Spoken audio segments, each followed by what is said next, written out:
Okay, could you please introduce yourself for the people? I can introduce myself. So I am Lieutenant Colonel Angela Gentry. I go by Angie. I am a career military intelligence officer. I had the joy of graduating and commissioning from the University of Washington right here in Seattle. Um, I immediately went on active duty as a military intelligence officer. And then about 8 years in, I had a really tough, a fork in the road, I guess is what you call it, where I had to make a decision. My husband wanted to go into ministry. I started, having children. I had my firstborn, and we really had to take a huge face up, and I had to leave active duty, which was hard for me because I actually loved my job. I really enjoyed serving in that capacity, but it just wasn't quite conducive anymore for our family priorities and goals. And so I graciously stumbled into the Washington Army National Guard. Um, I think one of the great benefits is the company that I joined when I first joined, because Mr. Timothy Harris was the first sergeant there at the time, and it's a phenomenal military intelligence, signal intelligence company.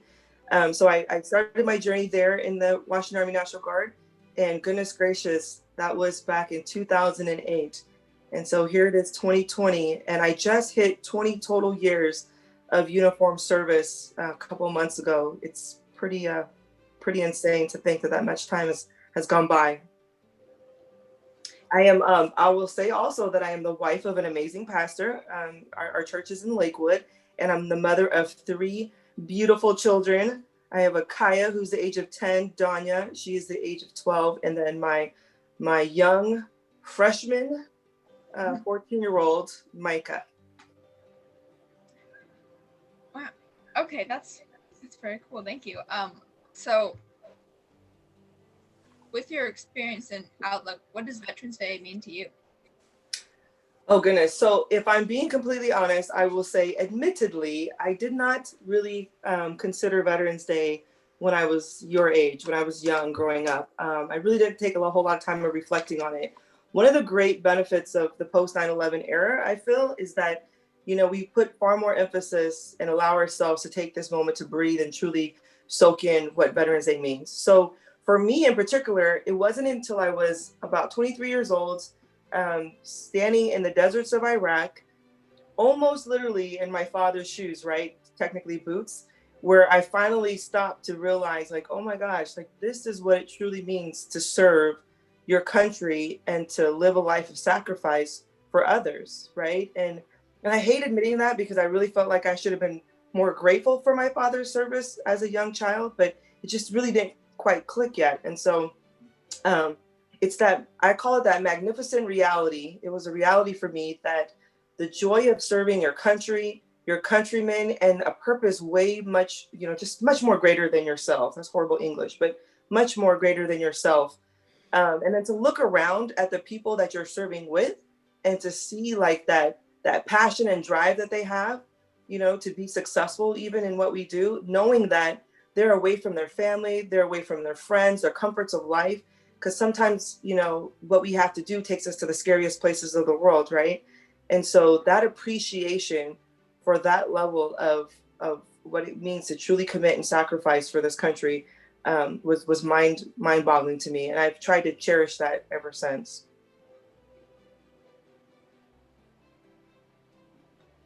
Okay. Thank you. So we've been focusing a lot on diversity, inclusion, and unity this year. What are your thoughts about those as they pertain to the military? Yeah, those are really tough topics, right? They're not tough topics. They're just sometimes tough topics to navigate and articulate very clearly. So I'll do my best, no guarantees. So this is what I will say about the military. So we talked about, growing up, I got a chance to truly grasp and understand what selfless service meant, right? Just putting the welfare of others and your country ahead of your own. We get a chance to reflect on personal courage, what it means to serve, that willingness for a young man or woman to raise their right hand and say, I will lay my life down, if that's what it takes to protect the freedoms that I know that we take for granted every day in this country, right? And it's not a bad thing. Like, soldiers will do it knowingly that they may not ever be appreciated, or that, people may not understand the depths of their sacrifice. And the Bible tells us there's no greater love than a young man would be willing to lay down their life for their brother. But for me, diversity and inclusion, we'll just start with that topic alone. This past year, I had the unfortunate incident of saying goodbye to my 97-year-old grandmother, right? We buried her in Sandersville, Georgia, last fall. And it was a huge reflection point for me, not only for my family's history, but for American history. Because as I'm laying my 97-year-old grandmother down, I'm realizing that who I am today, that was not a possibility for her for much of her life, right? And so the woman that she got to see on the day that she died was not someone that she even fathomed would be a possibility for her growing up. And so I look at that and I make sure that, I emphasize this to my children even. I wholeheartedly cherish even though our history, we've navigated it imperfectly, right? We are very resilient in our history. We are amazing people in that sense, and we are working towards, year after year, trying to become more diverse, more inclusive, and understanding what that really means. The military, for me, you hear my cats running around in the background? The military, for me, is one of the most diverse, organizations globally, right? It's one of our greatest strengths. That doesn't mean that we're navigating it perfectly, right? We've got our own challenges, and we're slowly and surely overcoming a lot of those challenges. But to look across the board and see young men and women who, raise their right hand, who all have that commonality of willing to serve a purpose greater than themselves, but to come together with different backgrounds, very diverse experiences, and to be in this organization where, we're willing to fight and die, for our country. I don't know that you can get, anything more greater than that in my own mind, right? And that could be just me selfishly, because I get the chance to serve with such magnificent people. But that reality for me in the military is phenomenal, number one. And so what I love about the military is that we are diverse. Growing up as a military brat, for me, being able to have a broader worldview or perspective, being able to experience different cultures and people, everything from food to life experiences of what it was like to grow up, name a place, you know what I mean? I feel like has truly shaped the woman that I am today. So I don't believe that I feel nearly as uncomfortable in diverse situations. In actuality, I search for that in my personal life as well as my work life, right? I absolutely know I am not the smartest person in any room, right? And I love listening to the diversity of thought, as well as experiences, as well as backgrounds. And that's what I think the strength of the military is that we are able to, usually, depending on where we physically are, can incorporate, right, different backgrounds, different experiences, different ways of thinking, different levels of you name it, and to come together to try to figure out, to what we call make mission, right, to do our job and do our job as best as we can, while also very much so wholeheartedly taking care of one another along the way. So to me, that I think diversity and inclusion is huge in the military, and it's been phenomenal to experience that both as a child in the military as well as a professional in the military. And once again, I know that we're not perfect at it, but I do appreciate the leaps and bounds that we have made over the course of time, especially given our history. So you might feel like you kind of covered this, but would you like to share a specific story from your service that you feel represents the diversity, inclusion, and unity in the military? Sure. So I'll start by saying that I don't believe that there is true unity without diversity and inclusion. So to me, there's no way that those concepts can exist, separate from one another.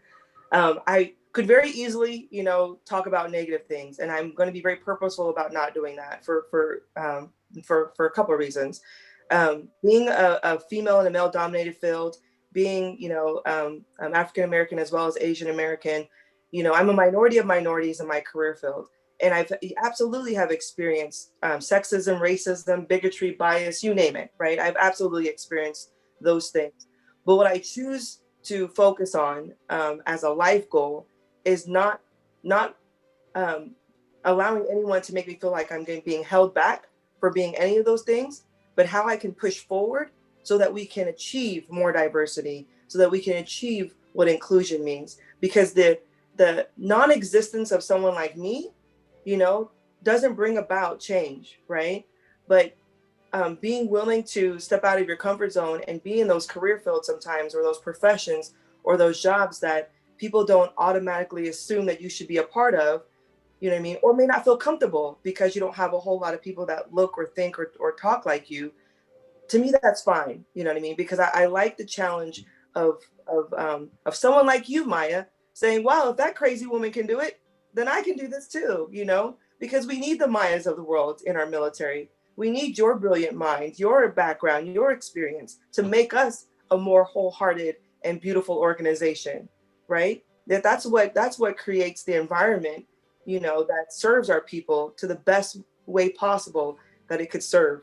And by doing that, you know, we are able to accomplish our missions that much better along the way. So I hope that answered your question. Did I? But a story. So let me tell you this story. So one of the reasons why I'm passionate about Veterans Day is because I was in Kuwait in the bathroom of the Baghdad International Airport, and I was washing my hands, you know, after using the bathroom. Always wash your hands, kids. And so this young Kuwaiti lady stood next to me, and she was also washing her hands.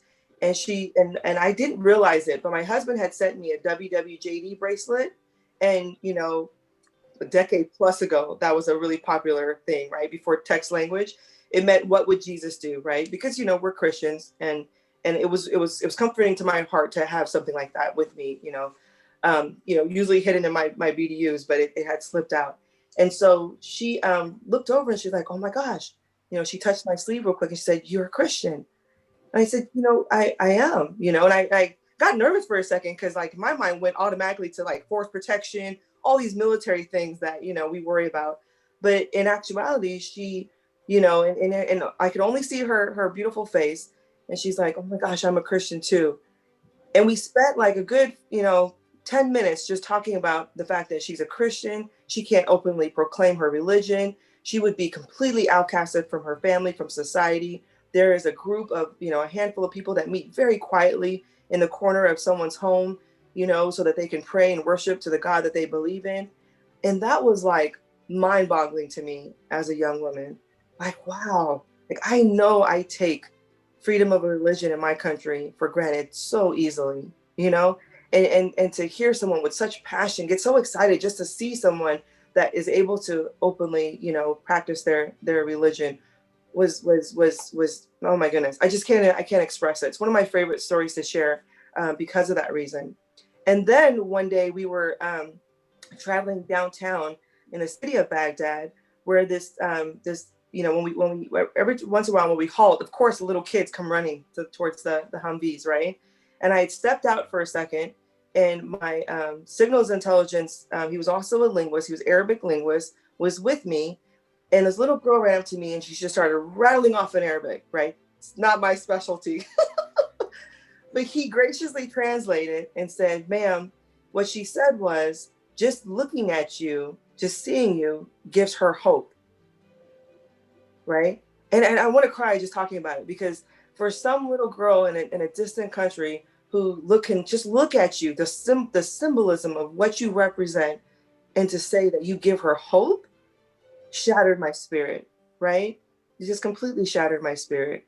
And so it just continuously breeds about the level of depth and appreciation I have for our country, for our veterans, for people that truly protect our freedoms as you know, ferociously as they do, so that we could, you know, live and breathe the American way of life while also growing and learning and becoming more complete when it comes to diversity and inclusion, and things like uniting our great country.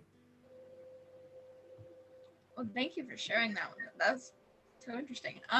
Yeah. So one last question. How can we? Do you have any recommendations for how we at school can be leaders and examples to foster a community that honors that diversity and inclusion? Absolutely. And I'm not an expert at this, but what I will say, having grown up once again in a lot of different backgrounds, cultures, and areas and situations, I think for me, I hate to say that it seems simple, but it's not, right? But the simple things such as, do I treat people the way I really want to be treated, right? And truly kind of marinating on what that means. Do I treat people the way that I truly want to be treated? Do I see people for who they are and what they can be? Or have I boxed them, right? Have I assumed what they should be, what they can be, and have I boxed their potential or limited them? You know what I mean? Because of my own, you know, biases, perhaps. Um, are you willing to fill your life with others who do have different backgrounds and experiences? Or do we navigate more easily to people that make us feel safe and comfortable just because they look like us, talk like us, think like us, vote like us, right? Or do we truly try to diversify the group of people that we engage with on a daily basis so that, you know, perhaps the way I think isn't completely right? You know, maybe there are some areas of my life where I have very hidden biases, you know what I mean, and thought processes that make it very difficult to truly be someone that promotes diversity and inclusion and unity. Um, you know, absolutely, we can't just discount the strength of people's backgrounds and experiences, right? We talked a little bit about that, and I've only find that to be an absolute strength. You know, General Patton said, if we're all thinking the same, right? Somebody's not thinking. And I take that to heart, especially when I go into a meeting, you know, when we're talking about military operations.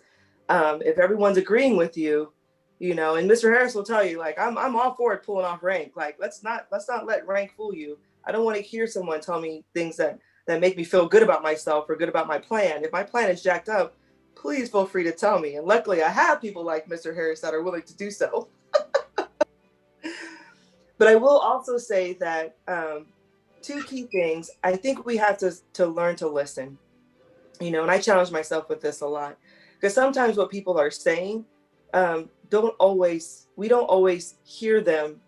You know, the depths of what they're trying to say because we're too busy trying to decipher what they're saying while they're doing it instead of truly trying to listen and hear their heart and then say, okay, well, just because I haven't experienced something or I don't see something, that doesn't mean it doesn't exist. Because for some reason it exists in this person's worldview. And I wonder why that is, right? And a lot of times we can bridge that gap by just doing some active listening. And then just trying to exercise empathy as well, not pity. You know, I think people have a very big misconception of don't feel sorry for me, right? I chose to be, you know, a female in a male dominated career, right? I understand what it is to be Black and Asian in America, and I'm okay with that, you know. But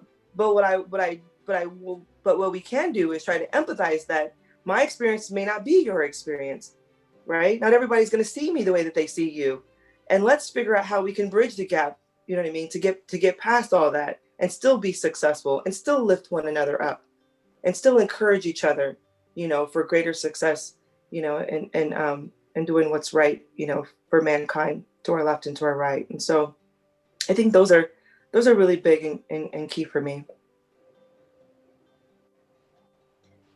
Yes, those are really big. For your time.